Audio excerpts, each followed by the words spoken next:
प्रश्न मेरे मन में उमड़ रहा था, काफ़ी देर से सुन रही थी। आज के युग में जहाँ लोग संबंधों को अपना यूज़ करके ठोकर देते हैं, सीढ़ी दर सीढ़ी कंधों को बनाते हैं और आगे बढ़ते हैं, ऐसे में आप बड़ी निष्ठा के साथ, ईमानदारी के साथ उन्हें अपना गुरु मानते हैं। ये इस पर थोड़ा सा मैं सुनना चाहूँगी। लवली जी ने अपने भाषण में कहा कि ये हमारा संबंध, चाहे सिंह शर्मा जी, चाहे राम बहादुर राय जी, सबों ने कहा हम लोगों के संबंध के बारे में। तो उनसे हमारा संबंध कभी राजनीतिक रहा ही नहीं। वहाँ तो बिल्कुल जाने के बाद पारिवारिक था और ऐसा लगता था कि पिता पुत्र का संबंध। लवली आनंद जी को वो बराबर पुत्रवधू मानते रहे और मेरे बच्चों को पौत्र और पोत्री के रूप में देखते हैं। आज जो चेतन आनंद का भाषण था वो कोई भाषण नहीं, वो अपने संबंधों का बखान था, बयान था, भावनाओं का बयान। सर, अभी आपने उद्बोधन के अंत में कुछ सरकार से मांगे रखी हैं, हम जानना चाहेंगे। अब चंद्रशेखर जी का विराट व्यक्तित्व किसी उपाधि का कायल नहीं है। बावजूद इसके जब ढेर सारे लोगों, उनके समकक्षों को, उनसे कमतर लोगों को भारत रत्न की उपाधि मिल चुकी है, तो चंद्रशेखर के समर्थक, चंद्रशेखर जी के को चाहने वाले लोग मर्माहत, आहत, और इसलिए ये अब प्रतिष्ठा का प्रश्न बनता जा रहा है कि चंद्रशेखर जी को भारत रत्न मिले। वैसे तो वो भारत रत्न से ऊपर लोक रत्न है, मैं ऐसा मानता हूं। गठबंधन की सरकार है, आपकी सरकार है, तो संभावना तो लवली जी हैं, सदन में बात उठाएंगी। और लवली आनंद जी हमारे साथ में। मैम, आज के कार्यक्रम पे थोड़ा सा प्रकाश करें।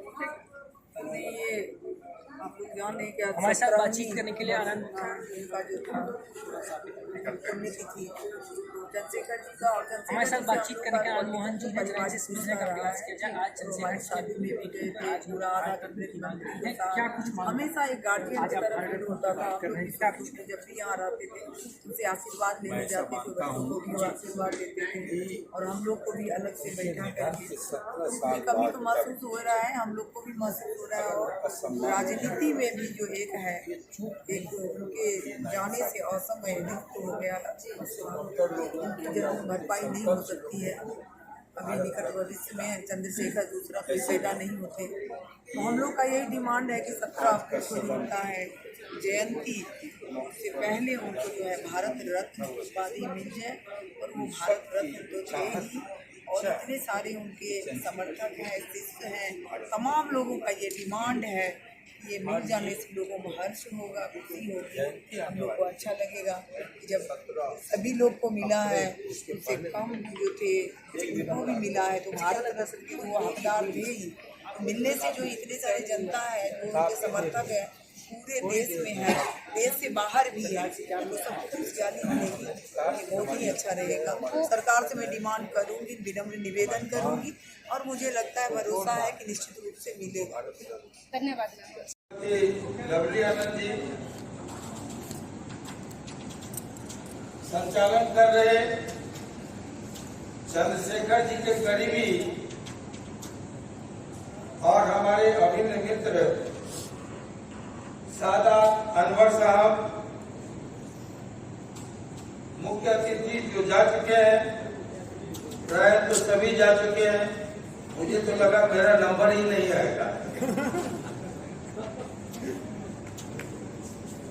हरवंश नारायण सिंह जी, राजेंद्र सिंह राठौड़ जी, राम बहादुर राय जी, अखलाक अहमद जी, अनूप पूर्व मंत्री बिहार के जय कुमार सिंह जी,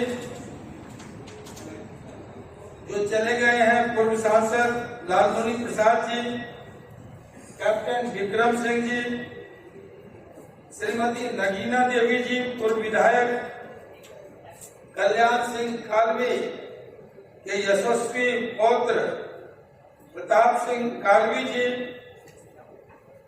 नारद राय जी, मदन सिंह चौहान जी, संजय सिंह जी, निर्मल जी, गोपाल झा जी, राजेंद्र सिंह नरूका जी और यहाँ मौजूद भैया हट जाओ, चेतन एक्सक्यूज मी भूल ही गए। भैया पीछे भी देख लो जरा। ओ हेलो,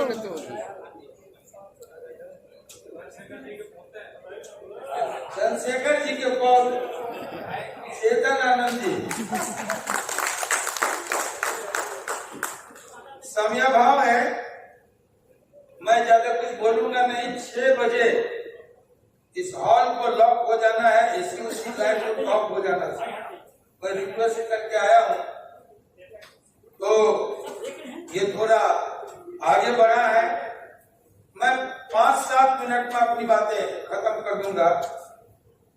सर्वप्रथम मैं आप सबको, ओ चौधरी पीछे से हटिए जरा, बार-बार जो लोग इस कार्यक्रम में कोई तरीका है अल्पावधि में सॉफ्ट नोटिस भैया, पर सामने से हट जाना। देश के कोने कोने से आए और समयाभाव में कई कारणों से, विभिन्न कारणों से ट्रेन पकड़ने, जहाज पकड़ने लौट भी गए, हम सब का धन्यवाद ज्ञापित करते हैं। इस कार्यक्रम को सफल करने में वीके सिंह जी पटना, रविभान जी छात्र नेता बनारस, अभिषेक जी, निर्भय सिंह जी, सोनू सिंह बलिया, अनुराग कुशवाहा जी, दुर्गेश सिंह जी, अखिल सिंह जी, मनोज भाऊ जी, विवेक सिंह जी, समीर जी, गोपाल झा जी, पूर्व प्रत्याशी संजय सिंह द्वारिका, नरेंद्र सिंह चौहान जी, विशाल सिंह गाजीपुर, सुभाष सिंह जी, सर्वेश सिंह जी, वेद प्रकाश सिंह जी, भाई बंटी जी, चंदन भास्कर जी, अशोक सिंह जी नोएडा, इन तमाम लोगों का, और जो जिनका नाम छूट जाए अदरवाइज नहीं लीजिएगा, आप सबका हम आभार प्रकट करते हैं, धन्यवाद ज्ञापित करते हैं। आज मुझे ज्यादा कुछ बोलना नहीं है, मैं सोच के आया था कि अंतिम बॉल पर छक्का मारते हुए अपनी बात खत्म करूंगा, लेकिन जब माइक पकड़ूंगा तो समय सीमा में चंद्रशेखर जी को बांधना मेरे बस की बात नहीं है। उस विराट व्यक्तित्व को, विशाल वटवृक्ष को शब्दों में बांधना मेरे लिए लाजमी नहीं है। इसलिए मैं अपना आलेख जो गांधी कैक्टस के फूल में प्रकाशित हो चुका है और पटना में आप सब बड़ी संख्या में पहुंचकर विमोचन के उस कार्यक्रम को ऐतिहासिक बनाए थे, उसी को पढ़ के मैं अपनी बात खत्म कर दूंगा। चंद्रशेखर जी अब नहीं रहे, आज उनकी 17वीं जयंती है। उनके निधन से एक राजनीतिक युग का अंत हो गया। एक प्रखर और स्पष्ट वक्ता चंद्रशेखर पहले पूरे देश में युवा पुरुष के नाम से जाने गए और बाद में विचारों वाली राजनीतिक धारा के अंतिम राजनेता बनकर उभरे। जेठ गवई अंदाज, धोती कुर्ता चप्पल वाले साधारण लिबास, बिन सवारे बाल, खिचड़ी दाढ़ी, अलमस्त चाल, मजबूत कदकाठी, आकर्षक व्यक्तित्व, आम और खास दोनों से बगैर बनावटी औपचारिकता बातचीत की बेबाक शैली, देशवासियों खासकर ग्रामीण भारत से जुड़ा उनकी विशेषता थी। वे भारतीय राजनीति के उन योद्धाओं में थे जिन्होंने राजनीति अपनी शर्तों पर की, शुद्ध बलियाबी ठसक के साथ। सुविख्यात समाजवादी चिंतक मधुलिमय ने चंद्रशेखर जी को धोती कुर्ता चप्पल वाला अक्खर प्रधानमंत्री बतलाया। शपथ या विदेश दौरा के लिए जिन्होंने रातों रात सूट या शेरवानी नहीं बनवाई, राष्ट्रीय अंतर्राष्ट्रीय मंचों पर जिसने पढ़कर कभी भाषण नहीं दिया, जब जो अंदर मन ने कहा वही बाहर रखा। वे पॉलिटिशियन नहीं, स्टेट्समैन थे, उनके पास छुपाने को कुछ नहीं था। जो सोचते थे वही कहते थे, जो कहते थे वही करते थे। अद्भुत निर्णय क्षमता के धनी चंद्रशेखर सही अर्थों में गांव और गुदरी के लाल थे। कई बार अपने ढंग से उन्होंने देश की राजनीति को दिशा दी। गरीबी हटाओ, बैंकों का राष्ट्रीयकरण, प्रिवी पर्स की समाप्ति जैसे कांग्रेस और इंदिरा जी के समाजवादी कदमों के पीछे चंद्रशेखर जी की सोच थी। कांग्रेस प्रवेश के वक्त इंदिरा जी ने पूछा, आपके जैसे मुखर समाजवादी आखिर कांग्रेस में आने को क्यों तैयार हुए? उनका स्पष्ट जवाब था, मैं कांग्रेस के चाल, चरित्र और चेहरा को बदलने आया। फिर इंदिरा जी ने पूछा, अगर ऐसा संभव नहीं हुआ? चंद्रशेखर जी ने सवाल दागा, सच सुनेंगे? इंदिरा जी ने कहा, मैं आपसे सच की उम्मीद रखती हूँ। उनका जवाब था, तो फिर मैं कांग्रेस को तोड़ दूंगा। कांग्रेस विभाजन के वक्त एक कामराज, मोरारजी देसाई, निजलिंग गप्पा, नीलम संजीव रेड्डी, चंद्रभानु गुप्त, सत्येंद्र नारायण सिंह, तारकेश्वरी सिन्हा, राम सुभाष सिंह जैसे सिंडिकेट के धारकों की बनिस्बत अपेक्षाकृत कमजोर इंदिरा जी के साथ खड़ा होना, अंतरात्मा की आवाज के नाम पर राष्ट्रपति बीबी गिरी के चुनाव में उनकी वैचारिक भूमिका और फिर इंदिरा जी के विरोध के बावजूद कांग्रेस कार्य समिति में उनके प्रत्याशी को हराकर भारी अंतर से जीतने बहुत पहले ही भारतीय राजनीति में उन्हें विशिष्ट बना दिया था। उन्हें लीग पर चलना स्वीकार नहीं था। अपने दृढ़ वैचारिक पृष्ठभूमि के चलते विधारा के प्रतिकूल चलने और साहस के साथ सार्थक हस्तक्षेप करने वाले भारतीय राजनीति की शायद अंतिम कड़ी थे। कश्मीर पर शेख अब्दुल्ला का मजबूती से साथ, डीके बरुआ की सीमित तानाशाही के सिद्धांत पर कदम बढ़ा चुकी इंदिरा जी की इमरजेंसी के खिलाफ कांग्रेस में रहते हुए भी श्री कृष्णकांत, मोहन धारिया, रामधन जैसे मित्रों सहित 60 सांसदों के साथ जेपी के पक्ष में खड़ा होना और जेल जाना, ऑपरेशन ब्लू स्टार की वाहवाही के बीच उसे अक्षम अपराध और ऐतिहासिक भूल करार देना, नेपाल में राजशाही के खात्मे और लोकशाही की स्थापना के संघर्ष में अविस्मरणीय भूमिका उनके एकला चलो राजनीति का उदाहरण है। आतंकवादियों के खिलाफ सिख आस्था का प्रतीक स्वर्ण मंदिर पर सैनिक अभियान पर कई विकल्प सुझाते हुए उनका दूरंदेशी कथन, देश को इसकी कीमत चुकानी पड़ेगी, बाद के दिनों में प्रधानमंत्री इंदिरा जी की हत्या, देशव्यापी सिख विरोधी दंगों में जान माल की अपार क्षति ने उनकी भविष्यवाणी को सच साबित किया। धोखे और धुरतई कि आज की राजनीति में वो दोस्ती और वचन निभाने वाले राजनेता के रूप में मशहूर थे। वे यारों के यार थे। कांग्रेस के समर्थन के कारण भारी आलोचनाओं, युवा क्रोध के विस्फोट और उन्माद में चलते देश की बागडोर संभालने के साथ ही चौतरफा शांति, बाबरी मस्जिद, राम जन्मभूमि विवाद पर सद्भावपूर्ण सार्थक पहल उनके कुशल नेतृत्व के कुछ प्रमाण है, जिसे समयाभाव में अंजाम नहीं मिल सकता। देश भी यह जानता था कि बेबाद कांग्रेस की समर्थन वापसी की धमकी से तंग आकर एक दिन जब उन्होंने इस्तीफे का मन बना लिया तो दोनों तरफ के मित्रों ने समझौते की पहल की। राजीव जी तो मान गए, परंतु चंद्रशेखर जी अड़ गए। उन्होंने कहा, प्रधानमंत्री का पद देश के सम्मान से जुड़ा हुआ है, छोटी छोटी शर्तों पर उसके झुकने से पद की मर्यादा जाती रही। बतौर व्यक्ति चंद्रशेखर कहीं भी झुक सकता है, प्रधानमंत्री चंद्रशेखर कहीं नहीं झुकेगा। विश्वास मत के दौरान सदन में प्रतिपक्षी मित्र, जिसका मैं गवाह हूं, इस व्यंग इतिहास में प्रधानमंत्री के रूप में चंद्रशेखर सबसे छोटे कार्यकाल के लिए जाने जाएंगे। उन्होंने जवाब में कहा, एवरेस्ट पर लोग झंडा गाड़ने जाते हैं, घर बनाने नहीं जाते। उनके हीरक जयंती पर अपने उद्गार में तत्कालीन प्रधानमंत्री श्री अटल बिहारी वाजपेयी जी ने ठीक कहा, इसका जिक्र कई लोगों ने किया।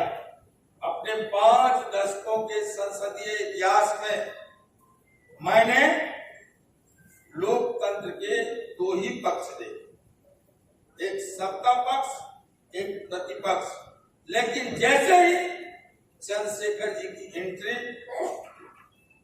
भारतीय राजनीति और लोकतंत्र में हुई, एक तीसरा अभय पक्ष भी उभर के आया और वो था निष्पक्ष। सच, आने वाली पीढ़ी चंद्रशेखर जी को एक निर्भीक निष्पक्ष नायक के रूप में याद करेगी, जो पगडंडियों से चलकर राजपथ, गांव और गरीबी के परिवेश से निकलकर शिखर तक पहुंचने वाले चंद्रशेखर देश की राजनीति के विरल पुरुष। महात्मा गांधी को प्रेरक, आचार्य नरेंद्र देव को अपना आदर्श मानने वाले चंद्रशेखर जी जयप्रकाशी थे। आपातकाल के पूर्व जयप्रकाश आंदोलन के दौरान उन्होंने जेपी से न भिड़ने की सलाह इंदिरा जी को बार बार दी और उनको समझाया कि जब जब भी सत्ता संत से टकराता है, हार सत्ता की सुनिश्चित हो रही।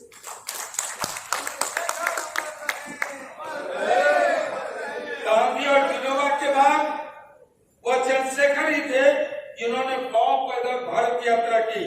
उस यात्रा क्रम में उन्होंने देश की दारुण दुर्दशा, भूख, प्यास, बेबसी, बीमारी को करीबी से देखा। वे ग्रामीण भारत के प्रतिनिधि प्रवक्ता थे, जिन्होंने गरीबी को न सिर्फ देखा बल्कि स्वयं भोगा भी था। उनके राजनीतिक जीवन और चिंतन की मूल में गांव, गरीब, किसान और मजदूर थे, इसलिए वो मन और आचरण से समाजवादी थे। उनके निधन से समाजवाद का एक स्तंभ ढह गया। डंकर हो या क्या, उदारीकरण हो या नई आर्थिक नीति, चंद्रशेखर जी से मेरी कई व्यक्तिगत यादें जुड़ी है। विस्तार में जाने का ये वक्त नहीं है, लेकिन मैं उस नसीबों में हूँ जिसका जिक्र लवली आनंद ने किया कि हमारे शादी समारोह में प्रधानमंत्री चंद्रशेखर ने वायुसेना के कई हेलीकॉप्टरों से अपने आधे कैबिनेट के साथ हंसने लगे। कहा कि छोड़ो, नेपाल चल रहा है, लोग राजशाही के खिलाफ लोकतंत्र की स्थापना का जंग लड़ रहे हैं, दर्जनों लोग मारे गए हैं और तुम अभी ये वक्त सुहाग रात और ये क्या कहते हो उसको, हनीमून मनाने का नहीं है, नेपाल जाएगा। और हम लोगों को नेपाल जाना पड़ा, जहाँ तराई के इलाके में तमाम जगह हमने उनकी सभाएं लगवाई और अंदर जाकर मधेशियों को जगाया। नेपाली कांग्रेस का साथ मिला, सद्भावना पार्टी का साथ मिला और नेपाल में लोकतंत्र की स्थापना हुई। और आज भी चंद्रशेखर जी को अपने देश के समाजवादी ही नहीं, क्रांतिकारी ही नहीं, बदलाव हर पक्षधर लोग दुनिया भर में आज भी अपना आदर्श मानते हैं और चंद्रशेखर जी को आज भी वहाँ के लोग प्यार से नेपाल का गांधी करते। पदार्पण से प्रस्थान तक चंद्रशेखर जी भारतीय राजनीति में हर समय प्रासंगिक थे। इस विचारवान विराट व्यक्तित्व को कुछ करने के लिए निहायत सीमित समय 4 महीने मात्र मिला, परंतु गांधी, लोहिया, जयप्रकाश की विरासत इस व्यक्ति ने देश की राजनीति पर अपने ढंग से अलग, बिल्कुल अलग छाप छोड़ी। अब वे हमारे बीच आज सशरीर नहीं है, फिर भी उनके संघर्ष, विचार और आदर्श युवा पीढ़ी को अपनी पूरी प्रासंगिकता के साथ मार्गदर्शन करते रहेंगे। उनकी 17वीं बरसी पर श्रद्धा सुमन के साथ मैं नाची आनंद मोहन। साथियों, एक बात जाते जाते मैं, जैसा कि चेतनानंद ने कहा कि मात्र 3 दिन में, परसों मैं आया था, मैंने संजय को कहा दोपहर बाद कि मैं आ गया हूँ, द्वारिका में एक मीटिंग लगाओ। मैंने गोपाल को भी कहा कि बुराड़ी में एक मीटिंग लगाओ। मैंने रविवान को, भाई अशोक जी को, जो मदन जी के भाई हैं, उन सबको कहा कि ये सामने करनी सेना वाले, क्या नाम है, विपिन, इन लोगों को कहा कि नोएडा में कुछ कार्यक्रम लगाओ। और ये सब कार्यक्रम, ये 5-7 प्रोग्राम मात्र 2 दिन में संपन्न हुआ। ये 2 दिन की शॉर्ट नोटिस पर अगर आनंद मोहन या हमारे जो पूर्व वक्ता हमारे अतिथि हैं वो ये मान लें कि आनंद मोहन ने कमाल कर दिया, तो मैं समझता हूं कि हमारा कोई योगदान इसमें नहीं। हमने तो सिर्फ पहल की। एक ऐसा व्यक्तित्व चंद्रशेखर जी, आज जो भी लोग हम आपस में मिले, हमने कहा कि आखिरकार चंद्रशेखर जी ने 17 वर्षों बाद हम सबको मिला ही दिया। तो उनकी देन, उस विराट व्यक्तित्व की देन है। अगर हम लोग सभी अपनी अपनी जगह जो चंद्रशेखरवादी हैं, जो उनके शिष्य हैं, अब मित्र तो कम बचे हैं, अनुयायी हैं, वो सभी, अगर यहाँ एच.एन. शर्मा जी भी बैठे हुए हैं, हमारे अभिभावक हो सकते हैं, चंद्रशेखर जी के समकक्ष भी नहीं थे, सहयोगी, सच यही।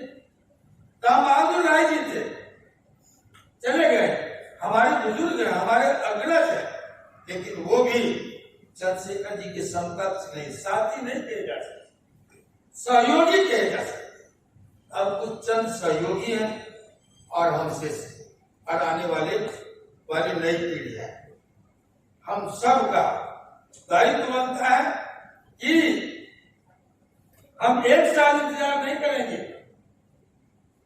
प्रताप बैठे हुए हैं यहाँ, उन्होंने कहा कि अगले साल, बिल्कुल नहीं, अगले साल नहीं, चंद्रशेखर जी की चौपाल का कारवां बढ़ेगा और आने वाले 8 अप्रैल को उनकी जयंती पर हम लाखों लोग सम्मान के साथ कि नरेंद्र निकेतन का फिर से नवनिर्माण हो, इस मान के साथ कि चंद्रशेखर जी को मन में नहीं है, मैं किसी का अपमान करना नहीं चाहता, मैं किसी का अपमान करना नहीं चाहता, लेकिन एक बात बेबाकी से चंद्रशेखर का ये शिष्य कर रहा है, जिन लोगों को भारत रत्न मिल चुका है उस श्रेणी में अब चंद्रशेखर का नाम घसीटना जरूरी नहीं। जब बलिया हम गए थे और लोगों ने कहा भारत रत्न चंद्रशेखर जी को मिले, आज की मीटिंग का ये प्रस्ताव होगा, तो हमने कहा था जो भारत रत्न से ऊपर लोक रत्न है। लेकिन आज चूंकि एक प्रतीक है, इसलिए ये सदन वर्तमान सरकार से बड़ी विनम्रता से मांग करती है कि अगली जयंती 8 अप्रैल तक हमारी पुरजोर मांग है, गुजारिश है, अपील है, निवेदन है कि अब ये उनके लिए ये उपाधि उनके लायक हो या नहीं हो, लेकिन चंद्रशेखर के शिष्यों की अब ये प्रतिष्ठा है और इसलिए इस प्रतिष्ठा को हम आगे बढ़ाएंगे, इस लड़ाई को हम आगे बढ़ाएंगे। मुझे लगता है कि संवेदनशील सरकार और प्रधानमंत्री इस सदन की भावना का आदर करेगा और 8 जुलाई 8 अप्रैल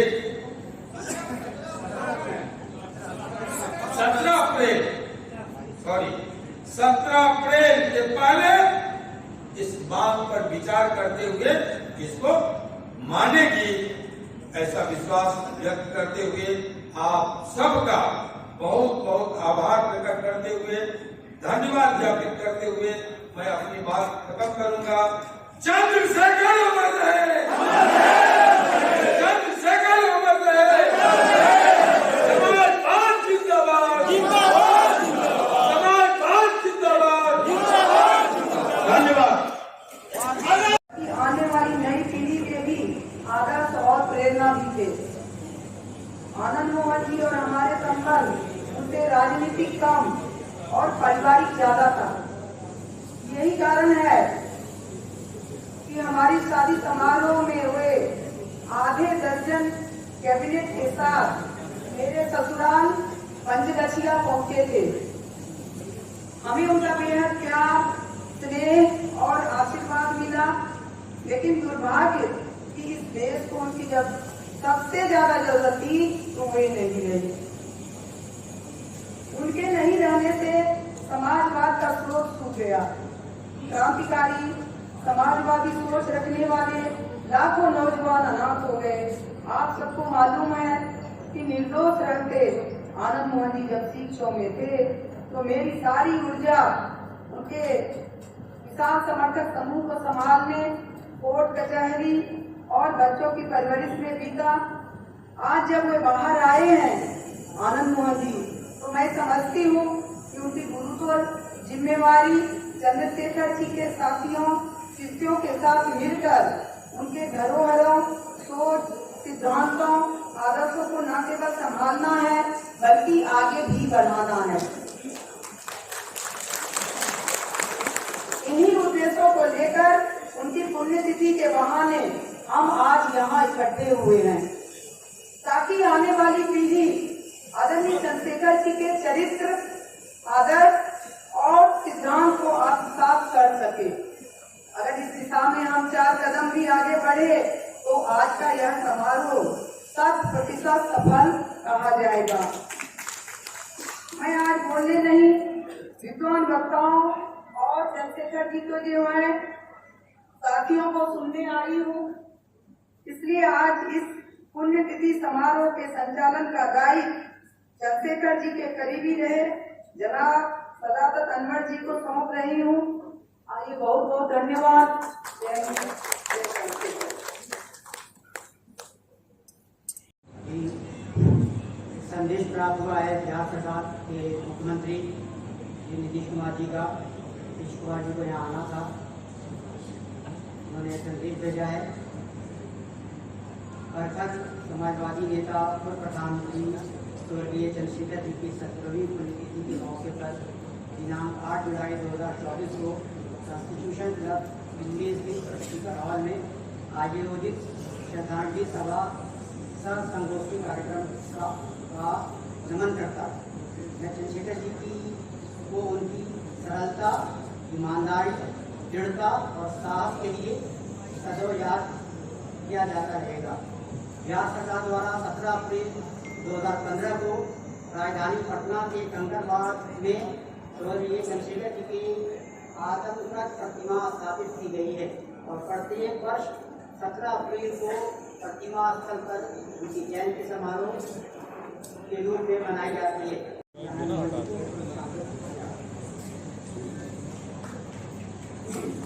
हमारे बीच बस्ती के पूर्व सांसद लालमणि प्रसाद जी है, उनका रिश्ता चंद्रशेखर जी से रहा है। बलिया से चलकर दिल्ली आए हैं। मैं उनको दावत दूंगा कि अपनी बात रखें, चंद्रशेखर की स्मृतियों की अपनी बात रखेंगे। लालमणि प्रसाद।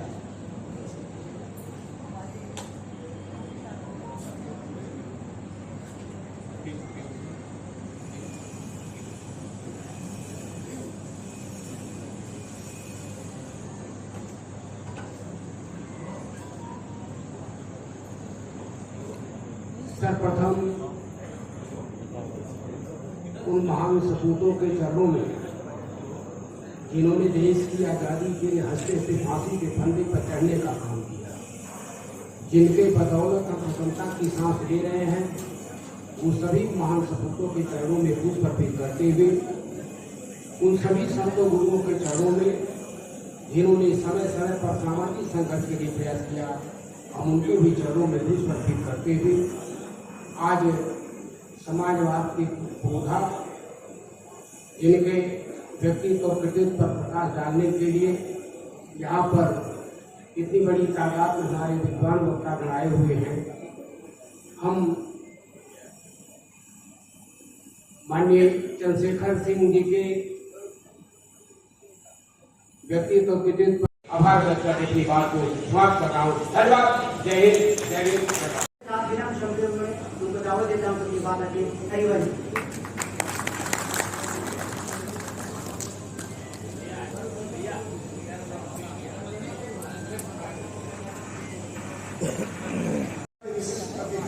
गुरु मंत्री राजस्थान माननीय राजेंद्र राठौड़ जी, विशिष्ट अतिथि भाई अहमद जी पूर्व मंत्री बिहार, डॉक्टर विक्रम सिंह जी, माननीय विधायक चेतन आनंद जी,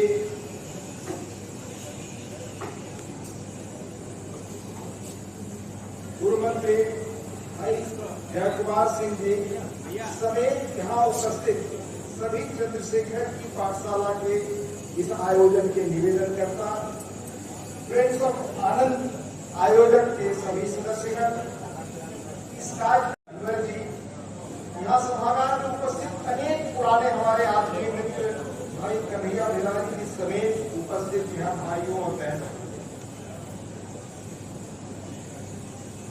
आज चंद्रशेखर जी की 17वीं पुण्यतिथि के अवसर पर सबसे पहले मैं उनकी स्मृति को प्रणाम करता हूँ। बहुत संक्षेप में मैं उनके जीवन के बारे में, जो आप मुझसे बेहतर कई लोग उनके बारे में जानते हैं, बताना चाहूंगा। 17 अप्रैल 1927 को जन्म और 80 वर्ष की उम्र में 8 जुलाई 2007 को वह नहीं रहे। देश के सबसे नाजुक मोड़ पर, जब देश बिल्कुल आर्थिक रूप से बैंकक्रप्ट होने, कंगाल होने के कगार पर था और पिछले 25-30 वर्षों की आर्थिक नीतियां जो 80 के बाद चल रही थी उनके कारण कंगाल होने के कगार पर था, तब जिस व्यक्ति ने देश को बचाया, जो देश आज दुनिया की आर्थिक महाशक्ति होने का सपना देख रहा है, देश के सिर्फ चंद्रशेखर को है, ये याद रखिए। वह देश के 8वें प्रधानमंत्री रहे, बड़े नाजुक मोड़ पर अनेक चुनौतियों का उन्होंने सामना उन्हीं कम समय में किया। 15 वर्ष की उम्र में 1942 में बलिया बगावत में छात्र के रूप में उनकी हिस्सेदारी थी। इससे उनकी राजनीतिक और सामाजिक चेतना हम समझ सकते हैं। उनका राजनीतिक जीवन लगभग 65 वर्षों का रहा, 1942 से 2007 तक का सक्रिय। 15 वर्ष तक वह राज्यसभा के सदस्य रहे, 1962 से 1977 तक। 1977 से 2007 के बीच लगभग 8 बार उन्होंने बागी बलिया से लोकसभा में सांसद के बीच वह चुनाव हारे या हराए गए। इस तरह 40 वर्षों तक वो भारतीय संसद के सदस्य रहे। उच्च सदन और लोकसभा के 40 वर्षों में हम याद रख लें, सिर्फ 3 वर्ष वो भी केंद्र में सत्तारूढ़ पहली गैर कांग्रेसी सरकार वाली जनता पार्टी की ओर। इस तरह 65 वर्ष के राजनीतिक जीवन में, अपने सक्रिय राजनीतिक जीवन में वह सिर्फ और सिर्फ 10.5 माह सत्ता में रहे।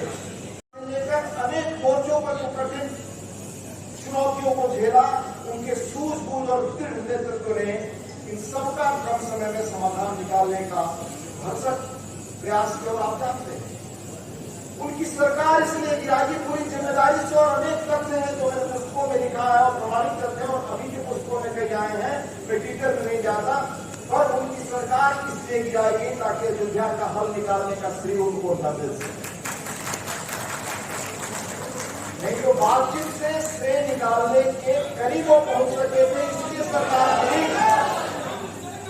सरकार की जरूरत है।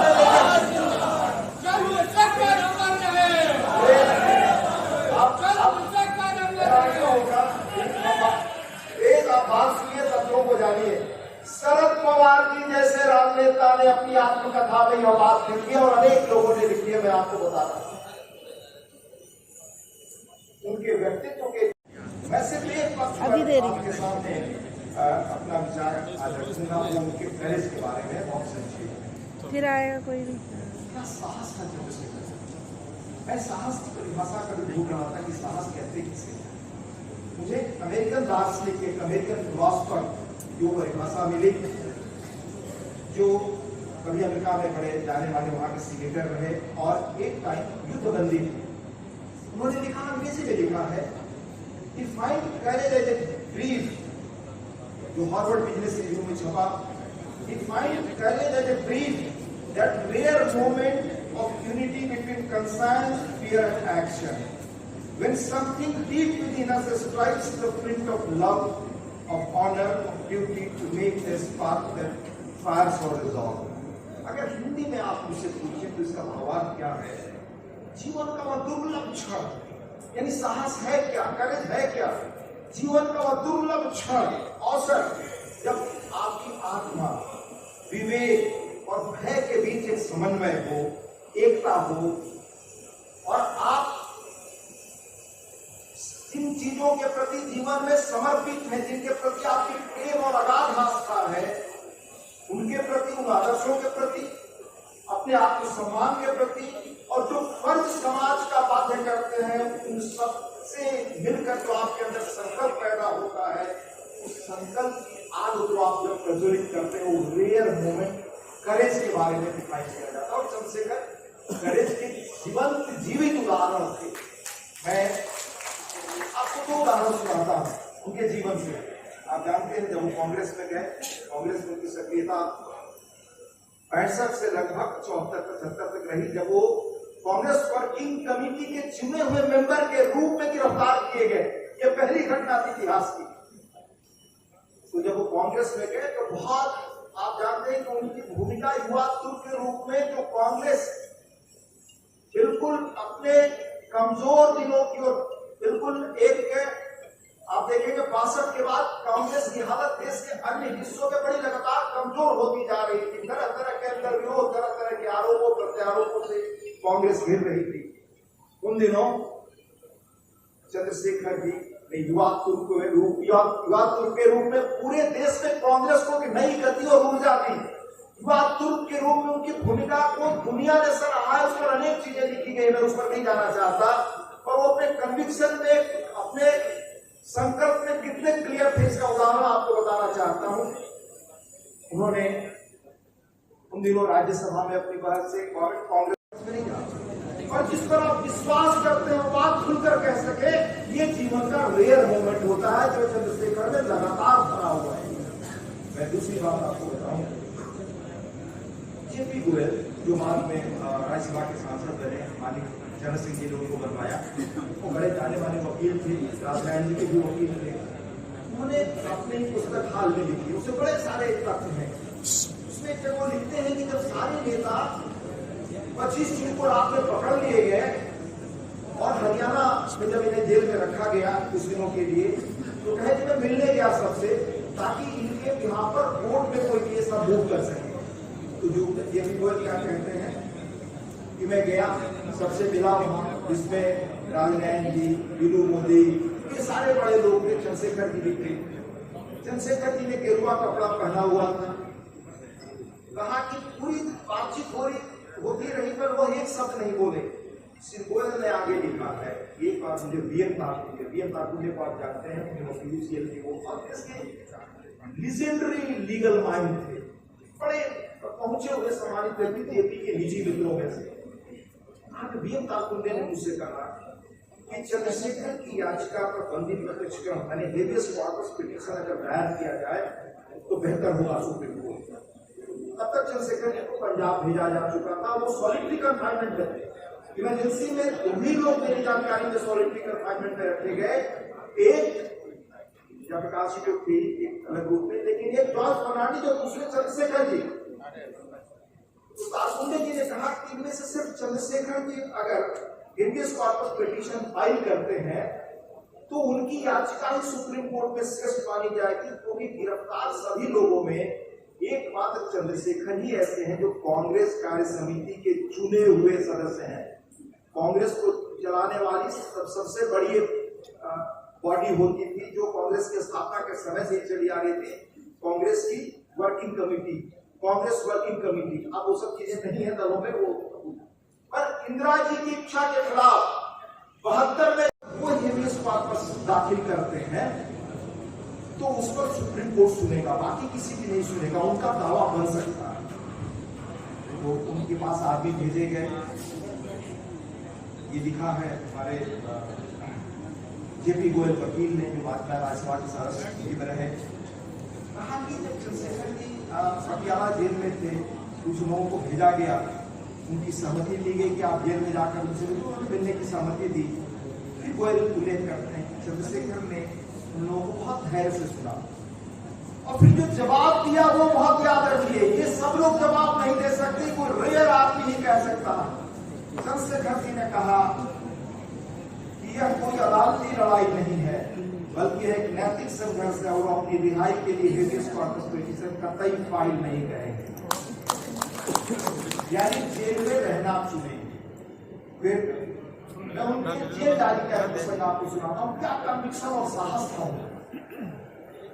और हिंदुस्तान की राजनीति को अगर समझना हो, जिस दिन वे मिलने के लिए आने वाले थे उससे 1 दिन पहले मुझे जिले के अधिकारियों ने सूचना दी। उन्होंने मुझे उनका नाम नहीं बताया, शायद उन्हें भी नहीं मालूम था। उनके आने पर जेल में बड़ी चहल पहल थी।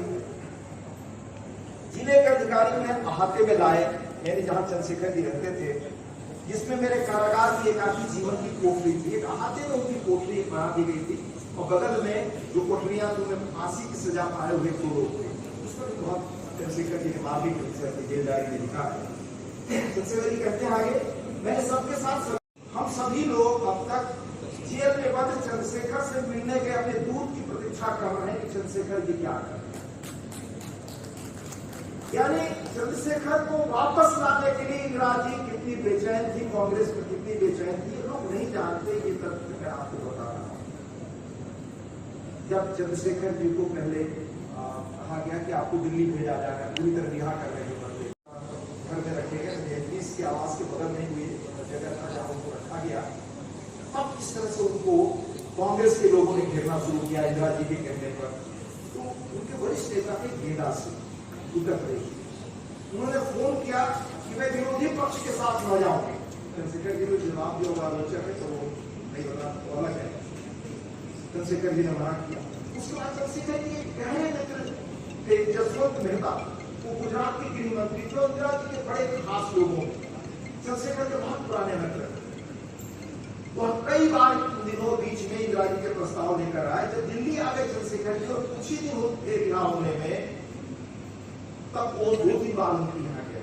चंद्रशेखर जी को इंटेलिजेंस के लोगों ने तब तक बता दिया था कि आप रिहा होने वाले हो, चुनाव की घोषित तिथि जल्द आने वाली है। उस दिन शाम में आए मिलने के लिए जसवंत मेहता। चंद्रशेखर जी उनको स्नेह से जस्सू कहते थे। तो हाँ भाई, इंदिरा जी ने हमें भेजा है और आप मेरे साथ चलिए। इंदिरा जी मैं बंदी हूँ, अगर मिलने आना चाहती है तो मुझे कोई आपत्ति नहीं होगी। जिस दिन उनको रिहा करने की सूचना इंटेलिजेंस के लोगों ने दी कि आज आप रिहा होने वाले हैं, उस दिन भी सुबह आए, कहा कि भाई चलिए। कहा कि नहीं, अभी तो अवसर आएगा तो मिले। वो मित्र थे, कहा कि क्या आप न मिलने का तय कर रहे हैं क्या? कहा कि नहीं, मैं मिलूंगा जरूर और उनसे बात पूछूंगा कि आपने कदम क्यों उठाया। लेकिन फिर 11 जनवरी 77 को चंद्रशेखर जी रिहा हुए। फिर मेहता आए, होम मिनिस्टर गुजरात, कहा कि आप रिहा हो रहे हैं। चंद्रशेखर जी ने कहा मुझे मालूम है, गुप्तचर इंटेलिजेंस के लोगों ने पहले बता दिया था। रिहाई का आदेश आया तो सबसे पहले राम साहब गोयनका और गांधी शांति प्रतिष्ठान के राधाकृष्ण जी आए। जब मैं बाहर निकल कर आया तो जसवंत मेहता गाड़ी लिए बाहर खड़े मिले। उन्होंने मुझसे कहा कि चलिए इंदिरा जी के यहाँ वहाँ मिलने के लिए प्रतीक्षा कर रहे हैं। मैंने कहा जसवीर तुम भी यदि हो जेल से छूटकर पहले मैं घर में जाऊँ, इंदिरा जी के घर जाऊँ। रात को फिर 11 बजे वही कहने के लिए आए। मुझे पता चला कि वो कैंसर से पीड़ित है, तो क्या तो यहाँ खास में जहाँ पर उनको जो डॉक्टर के स्कैन करते थे बहुत दिनों से उनके बैठ के लिए या जहाँ अल्ट्रासाउंड वगैरह होता था, उसने लिखा, उसने मिला था। उन्होंने कहा कि हमेशा की तरह जैसे वो आते थे, बीमार होते थे, उनके स्कैन वगैरह करने का काम सारा हम ही करते थे, हम बैठते थे खुद स्कैन करते थे। तो उस दिन मैं जब स्कैन पर बैठा तो मेरे हाथ कांपने लगे और काम नहीं करने कैंसर फैल चुका था काफी। वो बैक पेन की बात लेकर आए थे।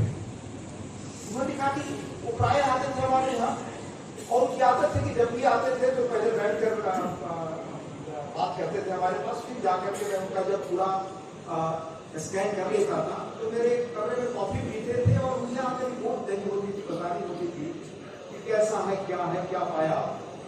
कहा कि उसने जब स्कैन कर लिया तो मेरे पाँव नहीं उठ रहे हैं, मैं बिल्कुल घबरा गया, कैसे ही चाहता हूँ तो फिक्स करूँ, कहूँगा क्या। तो उन्होंने भेजा किसी को, वही क्या हो गया, डॉक्टर को देर हो रही है, मैं गया, मैं बिल्कुल अंदर से साहस हो रहा था, मेरा मन मान रहा था और मेरे लिए एक तरह से इमोशनल आघात था कि मैं कैसे उनको बताऊं, क्योंकि उन सब अटैच थे, उनके पास साल की संग व्यक्तित्व से। तो जिस तरह से उन्होंने मुझसे पूछा, मैंने उनका जो आत्मसम्मान था, जो एक अद्भुत शब्द डॉक्टर ने इस्तेमाल किया, ताकि जो कन्विक्शन था आंखों में तेज था, जिस तरह से उन्होंने पूछा, मैं गलत नहीं बोल सका। मैंने कहा सर आपको कैंसर है। फिर पूछा उसी स्प्रिट में कि किस स्टेज में है।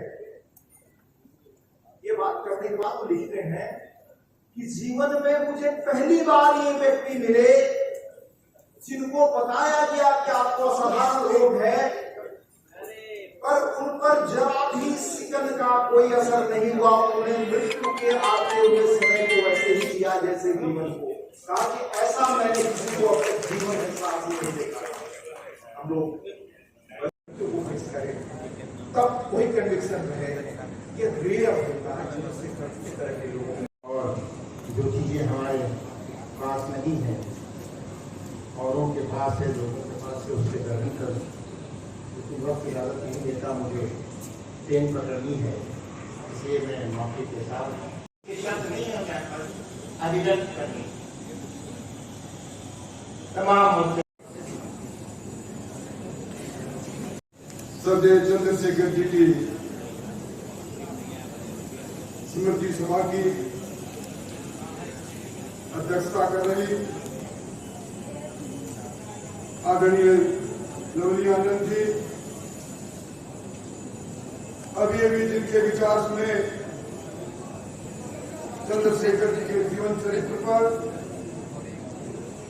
और देश में समाजवादी आंदोलन पर उदार की परिस्थितियों पर जिन्होंने सटीक टिप्पणी की, वह इखलाक जी चंद्रशेखर जी के साथ भारत यात्रा के अंदर अपने पांव से पूरी धरती को नापने वाले उनके साथ रहे कैप्टन विक्रम सिंह जी, चेतन आनंद जी और आज इस कार्यक्रम के आयोजक संयोजक चंद्रशेखर जी, जिनको हमें अधिकतर लोग अध्यक्ष जी के नाम से स्मृत करते हैं,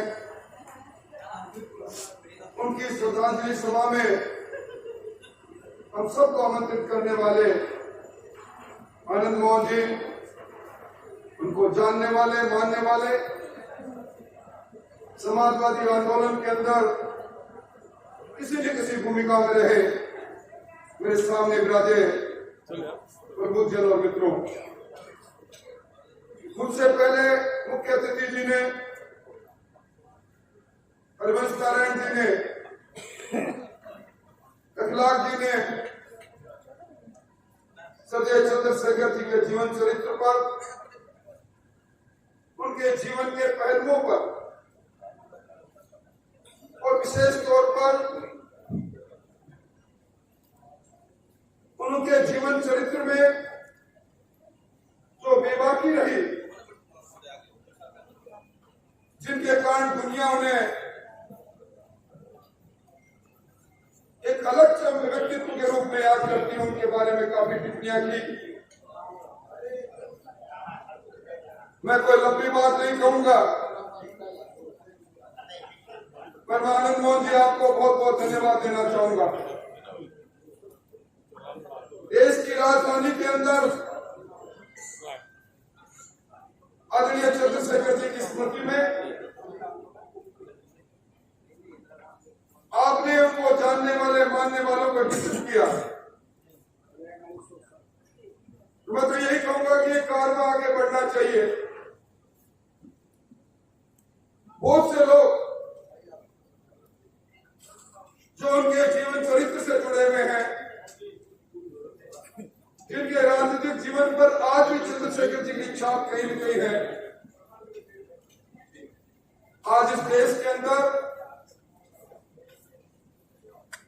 एक दर्जन से ज्यादा मुख्यमंत्री रहे हैं जो चंद्रशेखर जी की पाठशाला में क्या क्या राजनीति का पढ़कर आगे बढ़े। आज भी आधा दर्जन से ज्यादा केंद्रीय मंत्री बिरादे हैं। इन सब लोगों को एक मंच की आवश्यकता है और आपने जो मंच मुहैया करवाया उसके लिए मैं धन्यवाद देना चाहूंगा। चंद्रशेखर जी के लिए कई बातें कही गई, पर राजनीति के अंदर कोई मिलता रहा है। परम आदरणीय राम बहादुर जी, जो माननीय चंद्रशेखर जी के साथ पूरी अपनी जवानी खपा करके आज भी उनकी स्मृतियों को सजोए रखने के लिए संकल्पित आदरणीय चंद्र शर्मा जी मंच पर विराजमान, सभी गणमान्य वरिष्ठ और आपकी समझ को हमेशा स्वयं में परखना चाहिए। माननीय चंद्रशेखर जी ने जिन दिनों को, अच्छे बुरे दिनों को गुजारा, अभी आदरणीय हरिवंश नारायण सिंह जी ने बताया, बहुत सारे दृष्टांत बताया उन्होंने, इमरजेंसी से लगाए और इमरजेंसी के बाद की बातों को इसमें से बैठे हुए सभी लोग जानने का काम करते हैं। चंद्रशेखर जी ने हम सब लोगों को एक बहुत बड़ी ताकत देकर के दुनिया से जाने का काम किया। अभी राजेंद्र राठौर साहब का है, ये सही है, आनंद भाई साहब जाकर करूंगा, बहुत सवाल है आपके पास, और हम लोग भी आपके सामर्थ्य में सहयोगी बनने के लिए तैयार है। बड़ा आयोजन माननीय चंद्रशेखर जी के किसी आयोजन को होनी चाहिए और लंबे समय को होना चाहिए, ताकि सभी लोग अपनी बात खोल के बात कर सके। चेतन जी से भी बहुत उम्मीद है, हमारे विधायक है, भविष्य है हम लोगों के, क्या भी इसको सजो के रखने का काम करो, नौजवानों को जुटाइए, बात कीजिए और चंद्रशेखर जी के बताए हुए रास्ते को सुदृढ़ कीजिए। फिर कहना चाहूंगा, क्या पाया क्या खोया इसकी चिंता किए हुए रिश्तों को मजबूती से पकड़ कर रखना चाहिए।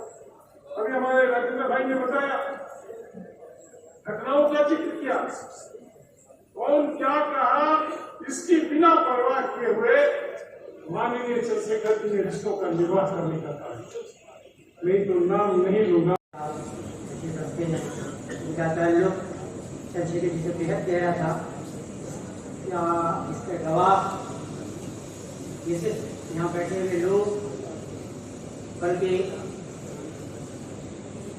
हिंदुस्तान में छपने वाली कई किताबें मौजूद हैं जो इस बात की शहादत देती हैं कि राम बहादुर राय साहब का और चंद्रशेखर जी का एक मानवीय रिश्ता था। बड़ी जगह से राम बहादुर राय साहब को यहाँ पे बुलाना चाहूँगा, जनाब राम बहादुर राय।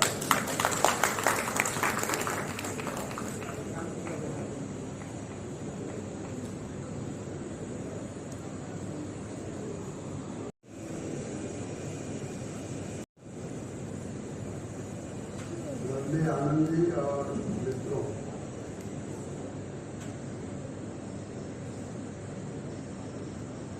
आज जो चंद्रशेखर जी के नाम पर मेला लगा हुआ है, ये हाल छोटा पड़ गया है। बाहर भी इतने ही लोग हैं जितने यहाँ हैं, और इसके लिए आनंद मोहन जी को मैं बधाई देता हूँ।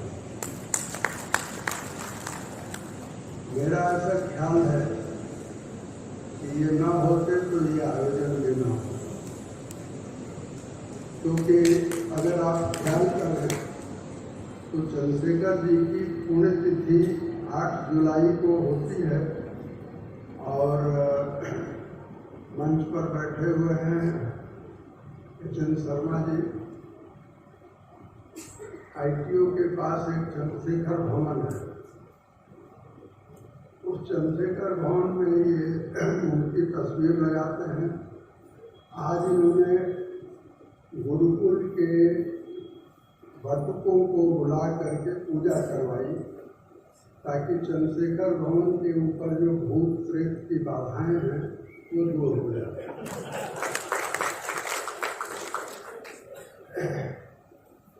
चंद्रशेखर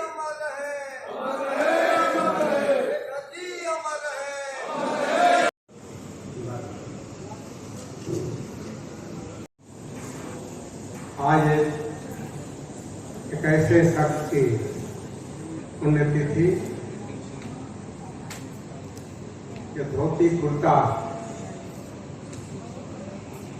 बंडी में जैसे लिबास में पक्की दाढ़ी, वो शख्स चंद्रशेखर जिसकी बातों में गाँव गवई की औंधी मिट्टी की महक आती, उस चंद्रशेखर की आज पुण्यतिथि में मैं प्रणाम करता हूँ। आज के इस आयोजक हम सबों के गुरु, बड़े भाई नेता चंद्रशेखर जी की चहेता आनंद मोहन जी के स्पिरिट से आज ये कार्यक्रम हो रही है, जिसकी अध्यक्षता नवनिर्वाचित सांसद, पूर्व में भी कई बार सांसद रह चुकी परम आदरणीय लवली जी। आज के इस कार्यक्रम के मुख्य अतिथि राज्यसभा के सभापति रहे राय हरिवंश नारायण सिंह जी आए। आज वरिष्ठ पत्रकार और हम सबों का अभिभावक आज मंच पर राय बहादुर जी हैं। राजस्थान से राठौर साहब हैं, कैप्टन साहब हैं, और यहाँ सभी हमारे चंद्रशेखर के चाहने वाले, उनके साथ में कदम ताल करने वाले सभी यहाँ हमारे अभिभावक नौजवान साथियों, मित्रों, आप इस आयोजन में बड़े बड़े प्रखर वक्ता अपनी बात को कह चुके हैं और इस बात पर बल दिए हैं कि यह आयोजन आज सही हाथों से और जिनकी स्पिरिट से यह आयोजन किया गया है, सचमुच में इनका ही उत्तरदायित्व था। हमेशा चंद्रशेखर जी के कदम ताल और उसी रास्ते पर चलने वाले हम लोगों का गुरु बड़े भाई आनंद मोहन जी, जिनकी पहचान चंद्रशेखर जी के बाद मैं चंद्रशेखर के दूसरे रूप में प्रतिरूप में इनको देखता हूँ। चंद्रशेखर सिंह कभी नहीं लगा, जब इस देश में कोई दूसरा व्यक्ति मिला तो फिर आनंद मोहन सिंह मिले, उसमें भी आनंद मोहन सिंह नहीं लगा। अभी हमारे प्रखर वक्ता ने कहे कि 52 साल की अवधि तक विपक्ष की राजनीति करते रहे वो चंद्रशेखर थे। यदि मैं आनंद मोहन जी को उसमें जोड़ दूं तो अपने जीवन काल के 80% की राजनीतिक जीवन विपक्ष की रही होगी। हम लोग जैसे कई विधायक इन्होंने बनाया है, दर्जनों विधायक, कई बार हम लोगों ने मंत्री बना, कितने हमारे साथी मंत्री बने, लेकिन हम लोगों की मंत्री बनाकर सत्ता पक्ष में बैठाकर और अपने विपक्ष के भूमिका में चले जाते हैं। ये है चंद्रशेखर की विचार, और मैं जानता हूं कि चंद्रशेखर के विचारों से रोज विरोध हमारे आनंद मोहन जी रहे हैं और चंद्रशेखर आज परमाननीय स्वर्गीय चंद्रशेखर जी की पुण्यतिथि है और इस अवसर पर मैं इस कार्यक्रम के मुख्य आयोजक सबसे पहले तो यहाँ पर जितने मुख्य अतिथि आए थे सभी को मेरा प्रणाम। यहाँ पर मौजूद हमारे मंत्री सभी लोग जिनका भी तो उसके लिए ठीक है। और उसमें क्योंकि टाइम भी देखते हुए तो ये जो आज कार्यक्रम है उसका थोड़ा मैं ये जरूर बताना चाहूँगा कि पिछले कुछ दिनों से मेरी दादी की तबीयत खराब थी और पटना में उनका इलाज हो रहा था, पिताजी उधर ही थे। हम लोगों ने ये कार्यक्रम जो है अनाउंस कर दिया था, लेकिन उसकी तैयारी जो है उसमें हम लोग लग नहीं पाए थे। मेरे जिद की वजह से कहिए या फिर हमने ये सोचा कि ये डेट क्योंकि दे दिया गया है और इतना बड़ा कार्यक्रम जो है हम लोग रखने वाले हैं दिल्ली में, तो हमने पिताजी को मनाया, पापा को कहे हम कि इसको किसी तरीके से भी हमें करना है। और आज ये जो आयोजन हुआ है इतने कम टाइम में, इतने शॉर्ट नोटिस पे, ये दिखाता है कि एक व्यक्ति का जो व्यक्तित्व है वो कितना बड़ा है, ये दिखाता है। हमने पॉलिटिकल रूप से उनको कभी नहीं जाना। संजोग ऐसा था कि बचपन से हम मेरे दादा जो है उनका देहांत हमारे जन्म से पहले बहुत पहले ही हो गया था। और दिल्ली में 94 के बाद, क्योंकि 94 के बाद हमको थोड़ा बहुत होश आया था, मम्मी MP बनी थी, तो पापा हमें एक जगह ले जाते थे और आशीर्वाद दिलाते थे, इतना हमको पता था। और पापा हमको बोलते थे कि आपके दादा हैं, तुम्हारे दादा हैं। और उस तरीके से चंद्रशेखर जी को मैंने जाना। बहुत कम ऐसे लोग होते हैं, बहुत नसीब वाले ऐसे लोग होते हैं जिनको चंद्रशेखर जी अपने गोद में बैठा करके आशीर्वाद दिया।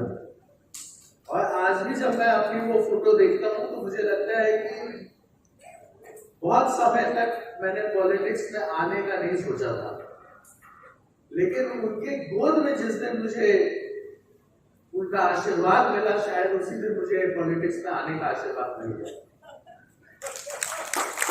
और ये सौभाग्य है, ये सौभाग्य उनको बहुत करीब,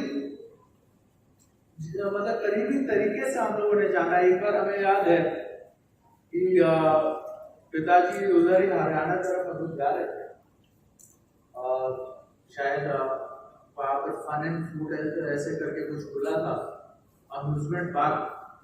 और हम लोगों ने जिद बनाया, पिताजी को बोला कि हम लोग जाएंगे, देखेंगे क्या चीज है। और हम लोग जा रहे थे तो पापा ने बोला कि यहाँ से थोड़ा और आगे चलते हैं, उधर घोड़सी आश्रम है, वहां पर चलो, उधर आशीर्वाद दिलाने के लिए चलते हैं। तो अचानक से प्रोग्राम बन गया, हम लोग छोटे छोटे थे, प्रोग्राम बना तो हम लोग चल दिए। तो वहां पर जैसे ही पहुंचते हैं वैसे ही पिताजी को डांट दिया चंद्रशेखर जी ने कि तुम कुछ समझते नहीं हो, अचानक बच्चे लोगों को ले आए। और स्वाभाविक है, उनके दिमाग में घुसता है कि जब बच्चे आएंगे तो उस तरीके का जो है वो क्या कहते हैं अपना रखेंगे कि मतलब भाई बच्चे आते हैं तो मिठाई होता है, खाना पीना होता है, जो भी होता है। तो जल्दी में मुझे याद है कि उन्होंने मंदिर में 2 गिन्नी आप समझते होंगे, सोने की गिन्नी, तो मैं और मेरी बहन भी दोनों को जो है सोने की गिन्नी पर हाथ में पकड़ाया और कुछ रुपए जो है हमारे हाथ में दे दिए। और पिताजी को और माँ को दोनों को डांटा कि कभी भी आते हो, अगर खुद आ रहे हो तो कोई बात नहीं, लेकिन बच्चों को अगर लाते हो तो हमें पहले बता दिया। तो उधर से बहुत कुछ सीखने के लिए हमें मिला कि मतलब उनके लिए हमने पहले सुना था कि हाँ बच्चों में भगवान का जो है अंश होता है या फिर जो भी होता है, और वो व्यक्ति उस बात को जो है मानते भी थे, और जिस तरीके से हमारे साथ हर बार जब भी उधर गए, जो व्यवहार उनका रहा, जो कुछ बातें हमें सीखने के लिए मिली, मुझे लगता है कि यह हमारा सौभाग्य था, यह हमारा सौभाग्य था कि उस समय हम लोग दिल्ली में थे। यह हमारा सौभाग्य था कि पिताजी बार बार उनके पास ले जाकर के आशीर्वाद दिलाते रहे, और यह हमारा सौभाग्य था कि उनको हमने इतने करीब से देखा और जाना, बस पॉलिटिकल रूप से नहीं। एक बच्चा जिस तरीके कम है,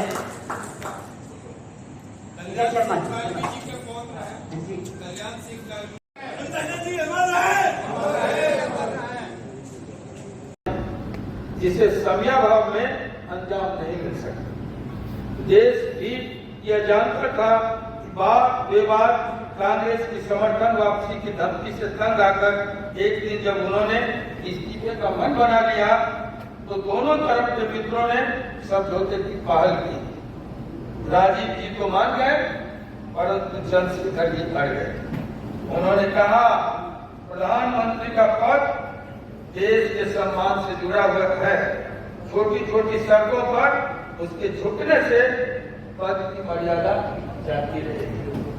बतौर व्यक्ति चंद्रशेखर कहीं भी झुक सकता है, प्रधानमंत्री चंद्रशेखर कहीं नहीं। विश्वास मत के दौरान सदन में विपक्षी मित्र, जिसका मैं गवाह हूं, इस व्यंग के इतिहास में प्रधानमंत्री के रूप में चंद्रशेखर सबसे छोटे कार्यकाल के लिए जाने जाएंगे। उन्होंने जवाब में कहा कि एवरेस्ट पर लोग झंडा गाड़ने जाते हैं, घर बनाने नहीं।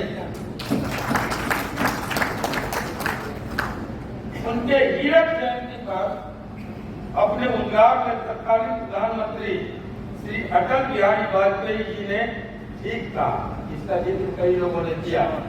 अपने 5 दशकों के संसदीय इतिहास में मैंने लोकतंत्र के 2 ही पक्ष देखे, एक सत्ता पक्ष, एक प्रतिपक्ष। लेकिन जैसे ही चंद्रशेखर जी की एंट्री भारतीय राजनीति और लोकतंत्र में हुई, देश की राजनीति के विरुद्ध महात्मा गांधी को प्रेरक, आचार्य नरेंद्र देव को अपना आदर्श मानने वाले चंद्रशेखर जी जयप्रकाशी थे। आपातकाल के पूर्व जयप्रकाश आंदोलन के दौरान उन्होंने जेपी से न भिड़ने की सलाह इंदिरा जी को बार बार दी और उनको समझाया कि जब जब भी सत्ता संत से टकराता है, हार सत्ता की सुनिश्चित होती।